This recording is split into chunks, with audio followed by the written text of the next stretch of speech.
السلام علیکم ورحمۃ اللہ تعالی وبرکاتہ۔ مرکز اہل سنت جامعہ رضویہ منظر اسلام کے یوٹیوب چینل ہم سبق درس نظامی میں آپ کا خیر مقدم ہے۔ پیارے بچوں، جنہوں نے اب تک ہمارے چینل کو سبسکرائب نہیں کیا ہے وہ ضرور سبسکرائب کر لیں اور بیل آئیکن یعنی گھنٹی بھی بجا دیں تاکہ ہر ویڈیو کی نوٹیفیکیشن اطلاع اپلوڈ کرتے ہی آپ تک پہنچ جائے، اور اپنے ساتھیوں سے بھی شیئر کریں، شیئر کرنا نہ بھولیں تاکہ ان کو بھی فائدہ حاصل کرنے کا موقع ملے، اور بات پسند آئے تو لائک بھی کیا کریں اور اپنے قلبی تأثر کو ضرور کمنٹ کر کے بتائیں۔ بسم اللہ الرحمن الرحیم۔ وقیل انما الممنوع منع المنقول من حيث هو منقول لعدم التزام صحته الى آخر العبارہ۔ آج کے سبق میں صاحب شریفیہ یہ بات بتاتے ہیں کہ ما قبل میں جو یہ بات کہی گئی ہے، جو ہم نے یہ بتایا کہ من نقل اور دعویٰ پر حقیقتاً متوجہ نہیں ہوتی ہے، اور جو تفصیل گزری اس کو آپ نے پڑھا۔ ایسی نقض و معارضہ بھی وہ نقل اور دعویٰ پر متوجہ نہیں ہوتے ہیں، یعنی نقل و دعویٰ پر یہ اعتراضات ثلاثہ وارد نہیں ہوتے ہیں۔ ما قبل میں یہی بتایا نا۔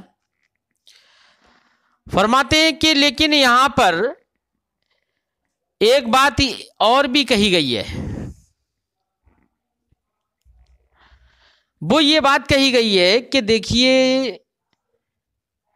کسی نقل یا دعویٰ پر من جو متوجہ نہیں ہوگی، یہ اس وقت تک من متوجہ نہیں ہوگی جب تک کہ وہ التزام صحت نہ کرے۔ اگر کوئی شخص التزام صحت کر لیتا ہے تو التزام صحت کے بعد وہ شخص ناقل محض نہیں رہتا ہے، اور نہ ہی اس کی نقل محض، بلکہ وہ غصباً مدعی ہو جاتا ہے۔ کیا ہو جاتا ہے؟ مدعی ہو جاتا ہے۔ اب جب غصباً وہ مدعی ہو گیا تو اب اس پر نقض اور معارضہ یا من وارد ہو رہی ہے تو یہ حقیقتاً من وارد ہو جائے گی۔ بات سمجھ آئی؟ تو کب کس صورت میں یہ بتا رہے ہیں؟ بھئی مصنف نے تو اپنا مذہب بیان کر دیا، اپنا رجحان بیان کر دیا ما قبل میں کہ نقل اور دعویٰ پر حقیقتاً من متوجہ نہیں ہوتی ہے، لیکن کہنے والے کا یہ کہنا بھی ہے، کہنے والے نے یہ کہا بھی ہے کہ یہ اس وقت تک من متوجہ نہیں ہوگی جب تک کہ التزام صحت نہ کرے، اور اگر کسی شخص نے، کسی ناقل نے التزام صحت کر لیا تو التزام صحت کے بعد اس پر من متوجہ ہو جائے گی۔ یہ من کا متوجہ ہونا ممنوع اس وقت ہے جب تک کہ وہ التزام صحت نہ کرے۔ اب آپ کو سمجھنا ہے التزام صحت، التزام صحت کا کوئی مطلب الگ سے نہیں ہے، یہی ہے التزام صحت کا کہ آدمی نے نقل کیا، اب ناقل پر تو صرف نقل کر دینا کافی تھا۔ کیا تھا؟ نقل کر دینا کافی تھا، نقل کر دیا اس نے، لیکن اس ناقل نے کیا کیا؟ اس نے یہ کیا کہ نقل پیش کی، اور نقل پیش کرنے کے بعد میں دلیل استدلال کرنے میں شروع ہو گیا۔ کیا؟ استدلال کرنا اس نے شروع کر دیا۔ مثال کے طور پر یہ کہنے لگے ناقل کہ امام اعظم ابو حنیفہ رحمۃ اللہ تعالی علیہ کے نزدیک مقروض آدمی، مدیون آدمی پر زکوٰۃ واجب نہیں ہے، جبکہ دین اتنا ہو کہ وہ مالک اس کے ادا کرنے سے مال کے نصاب نہیں رہتا ہے۔ بات سمجھائی؟ اب اسے نقل تو یہ کی کہ مدیون پر زکوٰۃ واجب نہیں ہے، اس کے بعد میں مثلاً یہ دلیل دینا شروع کر دے، اور دلیل کیسے دے؟ دلیل اس طور سے دے گا کہ مثال کے طور پر یہ کہے کہ اگر مدیون پر زکوٰۃ واجب ہوگی تو فقیر پر بھی واجب ہونا چاہیے. بھئی خالی تو دونوں ہے نا, اور فقیر پر بھی واجب ہونا چاہیے, اور فقیر پر زکوٰۃ کا واجب ہونا یہ باطل ہے. فالمقدم مثلو, تو مقدم بھی ویسے ہی ہو, جب تالی باطل تو مقدم بھی باطل. یہ اس نے استدلال شروع کر دیا. تو یار ناقل پر تو صرف نقل کرنا کافی تھا نا, لیکن جو بات اس نے نقل کی ہے اس کے صحیح ہونے کا اس نے دعویٰ بھی کر لیا دلیل دینے سے. کیا کر لیا؟ اب اپنی طرف سے استدلال کر رہا ہے اس کے ثبوت پر, اس کے صحیح ہونے کا التزام کر رہا ہے یہ. تو اب ایسی صورت میں یہ ناقل محض رہا نہیں رہا. یار دلیل دینا یہ مستدل کا کام ہے نہ کہ ناقل کا. تو اس نے تو مستدل اور مدعی کا منصب چھین لیا نا, منصب غیر کر لیا, جس کو غصب کہتے ہیں. تو غصباً یہ بن کیا گیا, مدعی بن گیا نا, مستدل بن گیا. تو اب جب مستدل بن گیا تو التزام صحت جب اس نے کر لیا ہے, تو اب اگر نقل ایسی صورت میں من بھی متوجہ ہو تو کیا حرج ہے اس میں؟ تو کسی نے کہنے والے نے یہ بھی کہا ہے کہ من نقل و دعویٰ پر اس وقت تک متوجہ نہیں ہوتی ہے جب تک کہ التزام صحت نہ کرے, اور اگر التزام صحت کر لے تو اب من متوجہ ہو جائے گی. بات سمجھ میں آ گئی کہنے والے کی ہے؟ صاحب شرح اس کو پیش کر رہے ہیں, صاحب کتاب فرماتے وقیلا.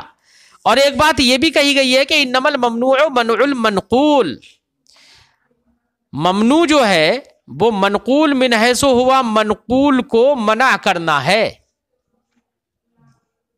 کیا یعنی منقول پر منع وارد کرنا جو ممنوع ہے, یہ اس صورت منع منقول من حیث ہوا المنقول پر منع وارد کرنا ممنوع ہے لعدم التزام صحت ہی, عدم التزام صحت ہونے کی وجہ سے, یا التزام صحت نہ ہونے کی وجہ سے. بات سمجھائی؟ اس سے کیا سمجھ میں آ گیا؟ اس سے یہ سمجھ میں آ گیا کہ اگر التزام صحت کر لے تو منع وارد کرنا ممنوع نہیں رہے گا. وَأَمَّا إِذَا الْتَزَمَ صِحَتَهُ, لیکن اگر یہ شخص منقول کی صحت کا التزام کر لیتا ہے, فَمِنْ حَيْثُ الْالْتِزَام, تو التزام کی حیثیت سے لَيْسَ بِالنَّاقِلٍ, ناقل تو ہے اب بھی, ناقل محض نہیں رہا. اب کیا نہیں رہا؟ ناقل محض نہیں ہے. وَكَلَامُهُ لَيْسَ بِنَقْلٍ, ایسے ہی اس کا کلام نقل محض نہیں رہا, بلکہ غصباً کیا ہو گیا, وہ مستدل ہو گیا, اور اس کا کلام ایک دعویٰ ہو گیا. فرماتے ہیں بہذا الاعتبار یتوجہ علیہ المن, اس اعتبار سے اس پر من متوجہ ہوگی. یہاں تک بیان کر دیا.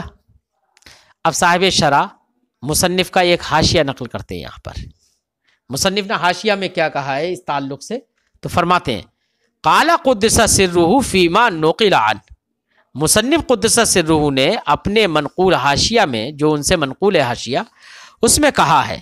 کیا کہا؟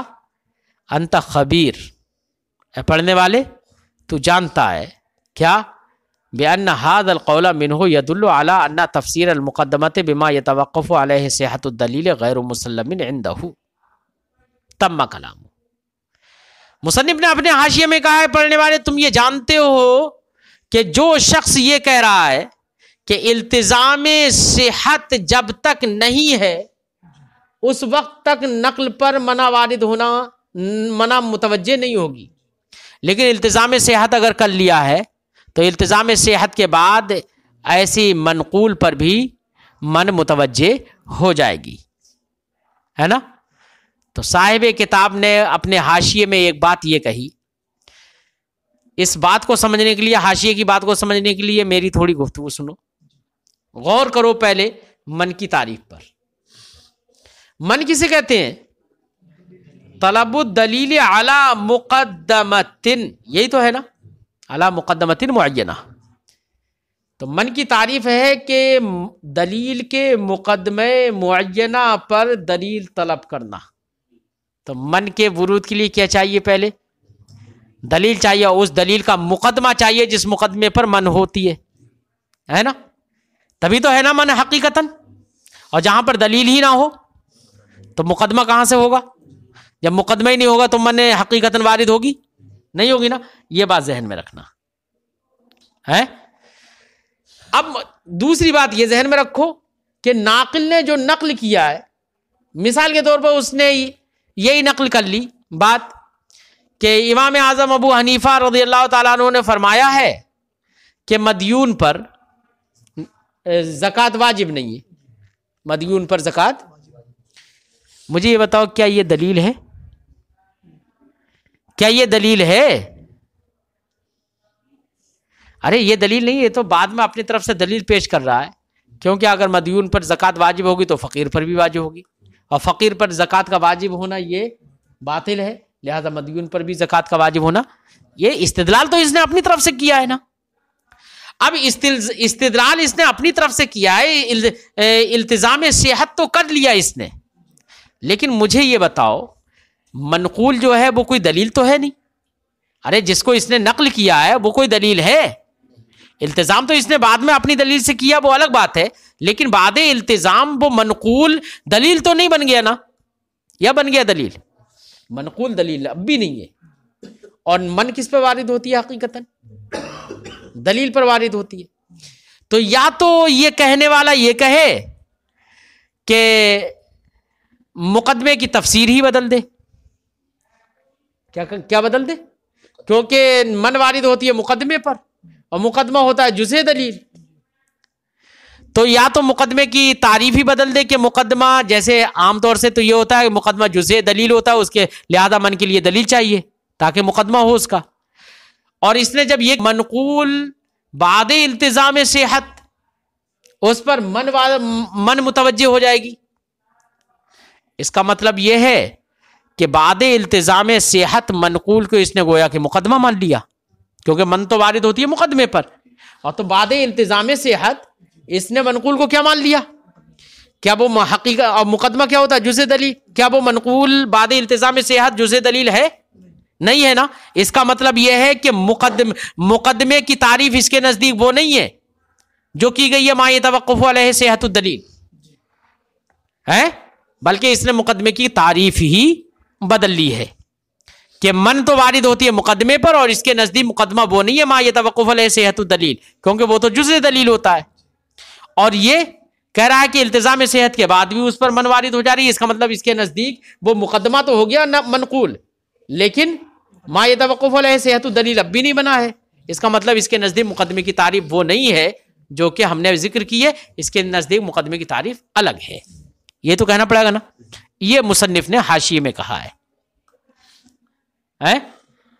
فرماتے ہیں مصنف نے اپنے حاشیے میں کہا ہے انت خبیر، آپ جانتے ہیں بأن هذا القول منه، یہ بات کہنے والے کی طرف سے یہ بات کہنا. کون سی بات کہنا؟ کون سا قول؟ کہ بعد التزام صحت من متوجہ ہو جاتی ہے منقول پر. یہ بات کہنا اس کا یدل، اس بات پر دلالت کرتا ہے ان تفسیر المقدمتی، کہ مقدمے کی تفسیر ما یتوقف علیہ صحت الدلیل سے جو کی گئی ہے غیر مسلم عندہ، یہ اس کے نزدیک مسلم نہیں ہے، بلکہ اس کے نزدیک مقدمہ وہ ہے جس کے صحت کا التزام کر لیا گیا ہو، چاہے وہ جزء دلیل ہو یا نہ ہو. بلکہ جزء دلیل نہیں، بلکہ سیدھے یہ کہو کہ جس کے التزام سے جس کی صحت کا التزام کر لیا گیا ہو وہ اس کے نزدیک پھر مقدمہ ہو جائے گا.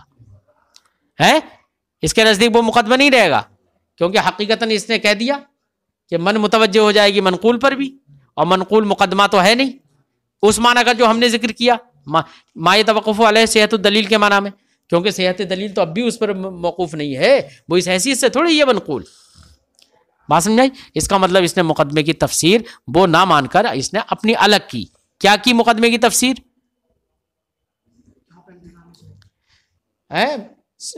التزام بعد التزام صحت، یا یہ کہ مقدمہ وہ ہے جو ملتزم صحت ہو، جس کی صحت کا التزام کر لیا گیا ہو، اس کے نزدیک وہی مقدمہ ہو جائے گا. تو مصنف نے گویا کہ حاشیے میں یہ بات بتا دی کہ اس کے نزدیک مقدمے کی تعریف بدلی ہوئی ہے، الگ ہے، یہ تو بتایا نا. اور اس کا قول اس بات پر دلالت کر رہا ہے. دلالت کیسے کر رہا ہے وضاحت تو ہم کر چکے ہیں، صاحب شرح اپنے لفظوں میں بیان کرتے ہیں. فرماتے تم کلام، یہاں تک مصنف کی بات تو پوری ہو گئی. فرماتے وجہ الدلالت، اس سائل اس کہنے والے کے قول کی دلالت اس بات پر کہ اس کی مقدمے کی تفسیر اس کے نزدیک وہ والی مسلم نہیں ہے، یہ دلالت اس کے قول کی یہ ہے، دلالت کی وجہ یہ ہے کہ ان المنقولہ بعد کونہ ملتزم الصحت، کہ منقول ملتزم صحت ہونے کے بعد لیس مما یتوقف علیہ صحت الدلیل، یہ اس میں سے ابھی بھی نہیں بنا ہے جس پر صحت دلیل موقوف ہوتی ہے، یعنی جزء دلیل یہ اب بھی نہیں بنا ہے. مع انہ یجوز ورود المنع علیہ، حالانکہ یہ کہنے والا شخص اس منقول پر بعد التزام صحت من کے ورود کو جائز قرار دیتا ہے، اور من کا ورود ہوتا ہے مقدمے پر. اس کا مطلب اس نے مقدمے کی تفسیر اس کے نزدیک وہ نہیں ہے، بلکہ اس کے نزدیک مقدمے کی تفسیر الگ ہے. ہوئی نا. فرماتے ولا یخفى علیک انہ انما یدل ذلک اذا فسر المنع بطلب الدلیل علی المقدمہ. ایک مصنف صاحب شرح اپنی طرف سے ایک جواب دیتے ہیں. فرماتے ہیں کہ دیکھیے کہنے والے کا یہ کہنا کہ منقول پر بھی حقیقتاً من وارد ہو جائے گی، یہ اس کا کہنا التزام صحت کے بعد. مصنف نے کہہ دیا کہ اس کا مطلب یہ ہے، اس کا قول یہ دلالت کر رہا ہے اس بات پر کہ اس کے نزدیک مقدمے کی تفسیر وہ نہیں ہے ما یتوقف علیہ صحت الدلیل، بلکہ مقدمے کی تفسیر اس کی یہاں پر بدلی ہوئی ہے. تو صاحب شرح فرماتے ہیں یار مقدمے کی تفسیر بدلنے کا قول کرنا یا بدلی ہوئی ہونے کا قول کرنا یہ تو تب ہوگا جبکہ من کی تفسیر یہ نہ کی جائے جو ہم کرنے والے ہیں، اور ہو سکتا ہے یہ قائل جو ہے وہ من کی تفسیر ہی الگ کرتا ہو ہے، تو اس کے نزدیک مقدمے کی تفسیر بدلنے کی ضرورت ہوگی. ارے من ہی کی تفسیر بدل گئی، یہ من کی تعریف ہی وہ بدل دے، وہ من کی تعریف یہ نہ کرے طلب الدلیل علی مقدمۃ معینہ ہے، بلکہ من کی تفسیر کیا کرے طلب الدلیل علی ملتزم الصحت. بات سمجھائی؟ تو مقدمے کی تفسیر بدلنے کی ضرورت پڑے گی، مقدمے کی تعریف بدلنے کی ضرورت پڑے گی نہیں. اس نے تو من کی تفسیر ہی بدل دی کہ من اسے کہیں گے کہ جس کے صحت کا التزام کر لیا گیا ہو اس پر دلیل طلب کرنا یہ من کہلائے گی. اور منقول اس حیثیت سے منقول جو ہے بعد التزام صحت ملتزم صحت ہو گیا، وہ اور جب ملتزم صحت ہو گیا تو اب ایسی صورت میں اس پر من متوجہ ہوگی، اس پر دلیل طلب کی جا سکتی ہے. تو صاحب کتاب نے حاشیے میں جو یہ کہا کہ اس سے یہ لگتا ہے کہ اس کے قول کی دلالت اس بات پر ہے کہ مقدمے کی تفسیر اس کے نزدیک الگ ہے، تو لا یخفا سے اس کا جواب دے رہے ہیں کہ ایسا بھی تو ہو سکتا ہے کہ مقدمے کی تفسیر نہ بدلی ہو، من کی اس کی تفسیر بدلی ہوئی ہو، ہے نا. اس کے نزدیک من یہ معنی ہو اور آپ کے نزدیک من کا معنی کیا؟ طلب الدلیل علی مقدمۃ، اور اس کے نزدیک من کی تفسیر میں مقدمہ لفظ آیا ہی نہیں. ارے بات سمجھائے؟ تو اس لیے مقدمے کی تفسیر کوئی ہو سکتا ہے کہ بدلنے کی ضرورت ہی نہ ہو. فرماتے ہیں ولا یخفى علیک، آپ پر یہ بات مخفی نہیں ہے، انہ انما یدل ذالک، اس کا قول مذکورہ بات پر کہ مقدمے کی تفسیر بدلی ہوئی ہے اس کے نزدیک یہ دلالت کرے گا اس وقت اس بات پر دلالت کرے گا اس کا قول کہ اذا فسر المنع بطلب الدلیل علی المقدمہ، جبکہ من کی تفسیر طلب الدلیل علی المقدمہ سے کی جائے. اما اذا فسر بطلب الدلیل علی ملتزم الصحہ، لیکن اگر من کی تفسیر طلب الدلیل علی ملتزم الصحہ سے کر لی جائے فلا، تب اس کے قول کی دلالت مقدمے کی تفسیر کے بدلنے پر نہیں ہے. بات سمجھائی؟ نعم یرد علیہ حینئذ ان یمنع المدعا ایضا حقیقتا. اب صاحب شرح فرماتے ہیں کہ ہاں یہاں پر ایک بات اور لازم آئے گی کہ اگر اس کے نزدیک من طلب الدلیل علی ملتزم صحت کا نام ہو گیا، تو جب من اسی کا نام ہے تو ملتزم صحت منقول بھی بعد التزام صحت تو ملتزم صحت منقول بھی ہو گیا، اور تب جب ملتزم صحت پر من دلیل طلب کرنا من ہے تو ایسی صورت میں منقول پر اگر دلیل طلب کر لی جائے، منع وارد کر دی جائے، تو یہ بھی من حقیقتاً ہوگی نہیں ہوگی؟ کیا ہوگی؟ حقیقتاً ہوگی، مجازن نہیں ہوگی. مجازن تو اس صورت میں ہو رہی تھی کہ بھائی حقیقتاً من وارد کرنے کے لیے مقدمہ دلیل چاہیے، اور یہاں پر مقدمہ ہے نہیں، لیکن پھر بھی یہاں پر اشتراک فی الطلب کی بنا پر اس کو مجازن من کہہ دیا جا رہا ہے۔ اور اگر من کی تعریف میں ہم مقدمہ لائے ہی نہیں، بلکہ سیدھے سیدھے کہیں کہ من کہتے ہیں طلب الدلیل علی ملتزم الصحہ، اور ملتزم صحت منقول بعد التزام صحت ملتزم صحت تو ہو گیا، تو اب اس پر حقیقتاً من وارد ہوگی یا مجازن؟ اب تو حقیقتاً من وارد ہو جائے گی نا۔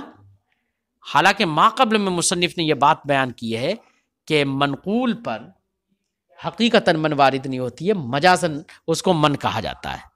یہ اعتراض ہو جائے گا نا اس کہنے والے پر کہ اگر اس نے اس کے نزدیک من کی تفسیر بدلی ہوئی ہو تو یہ اعتراض ہوگا نا۔ صاحب شرح فرماتے ہیں یار مگر اگر یہ اعتراض ہوگا بھی تو اس میں بودھ کی کیا بات ہے؟ جب اس کے نزدیک من کی تفسیر طلب الدلیل علی ملتزم صحت ہو گئی تو اب اگر حقیقتاً من وارد ہو جائے تو اس میں کیا خرابی ہے؟ کوئی خرابی تو نہیں ہے کہ حقیقتاً من وارد، جب اس نے من کی تفسیر ہی بدل دی تو خرابی کیا ہے؟ خرابی تو تب لازم آ رہی تھی جبکہ تفسیر وہ کی جائے۔ تو یہ اس کی اپنی اصطلاح ہے، اصطلاح بنا لی اس نے، تو ہو سکتا ہے کہ التزام صحت کے بعد اس پر حقیقتاً من وارد ہو، کیونکہ من کی تعریف میں ملتزم صحت کا لفظ آ گیا۔ تو کیا صاحب شرح کہتے ہیں کہ اگر اس کے نزدیک من کی تفسیر بدلی ہوئی ہے، اس نے تفسیر یہ کی ہے من کی ملتزم صحت کے معنی میں طلب الدلیل علی ملتزم صحت سے، تو اب اگر حقیقتاً بھی من وارد ہو تو اس میں کوئی حرج نہیں ہے۔ حرج تو تب ہوتا جبکہ من کی تفسیر طلب الدلیل علی مقدمۃ سے کی جاتی۔ فرماتے ہیں ولا یخفی علیک، آپ پر مخفی نہیں ہے، انہ انما یدل علی ذلک اذا فسر المنع بطلب الدلیل علی المقدمۃ واما اذا فسر بطلب الدلیل علی ملتزم صحت فلا۔ نعم، ہاں، یرد علی، اس بات پر ایک اعتراض یہ ہوگا کہ ان یمنع المدعا ایضا حقیقتاً، ایسی صورت میں تو مدعا بھی جیسے منقول حقیقتاً کیا ہے، حقیقتاً منقول پر جیسے من وارد ہو ویسی مدعا پر بھی حقیقتاً من وارد ہوگی۔ حالانکہ مصنف ما قبل میں بتا چکے ہیں کہ مدعا پر حقیقتاً من وارد نہیں ہوتی ہے بلکہ اس کو مجازن من کہا جاتا ہے نا۔ تو کہہ رہے ہیں یار جب منقول پر حقیقتاً من وارد ہو جائے گی اس کے نزدیک تو مدعا پر بھی وارد ہو جائے گی، تو اس میں کیا بودھ ہے، خرابی کیا ہے پھر اس کے نزدیک؟ اس نے تو تفسیر بدل ہی دی اپنی۔ فرماتے ہیں ہاں اس پر یہ اعتراض ہوگا کہ مدعا ممنوع ہو، مدعا پر من وارد ہو حقیقتاً، مدعا پر بھی حقیقتاً من وارد ہو، ولا بعد فی التزامی، اور مدعا کے التزام میں بھی تو کوئی بعد نہیں ہے۔ ارے کسی نے کوئی دعویٰ کیا اور اس کے ثبوت پر دلیل دینے لگا تو اس کے مدعا کے التزام صحت کرنے میں تو کوئی بعد ہی نہیں ہے۔ جب بعد نہیں ہے تو اس پر من حقیقتاً وارد ہو تو کوئی حرج ہے؟ کوئی حرج نہیں ہے۔ بات سمجھ آئی؟ ٹھیک ہے، آج کی گفتگو یہیں پر۔